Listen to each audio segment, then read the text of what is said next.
So now after completing the ABC interpretation series, we are diving deeper into the metabolic acidosis. This condition is defined by a decrease in pH or bicarbonate. The body's primarily compensation is respiratory, leading to the decrease in PaCO2. So basically, metabolic acidosis is classified in the high anion gap metabolic acidosis and normal anion gap metabolic acidosis.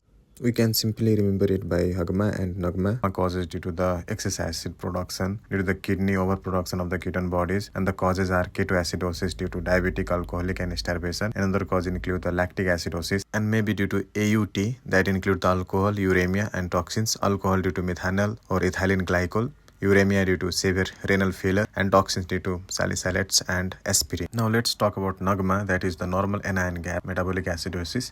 The causes include the decrease in acid excretion or loss of bicarbonate. Decrease in acid excretion is due to RTA, renal tubular acidosis, or in chronic case in case of CKD, and due to loss of the bicarbonate. The diarrhea is the most common cause. Metabolic acidosis impact multiple body system. In the respiratory system, the lung act as the emergency brake. The body forces deep, rapid breathing known as Kussmaul respiration. In decay, another mechanism is increased RR, respiratory rate, tachypnea, and tidal volume (TV). The goal is to blow off CO2 and acid and try to bring the pH back to the normal. Another system it involves the cardiovascular system. The heart failure risk. The action is the high acid level directly depresses the heart muscle, that result into the peripheral vasodilation, central vasoconstriction, and the decreased pulmonary vascular compliance. It also affects the brain, the shutdown system. The excess acid H+ affect the brain, resulting in the lethargy, stupor, confusion, and eventually coma in the most severe cases. Now finally, let's talk about when and how do we treat this. So treatment is started usually if the pH is less than 7.1 or 7.2 in case of the severe acidemia or no potential bicarbonate left in the blood. So let's talk about what to use. We can use the oral tablet, Sol solution, that is an alkalinizing agent, and the injection 7.5% sodium bicarbonate. Now lastly, we need to set the target for pH and bicarbonate. For example, in diabetic ketoacidosis DKA, the target is set to pH of around 7.2 and the bicarbonate of around 10 to 12.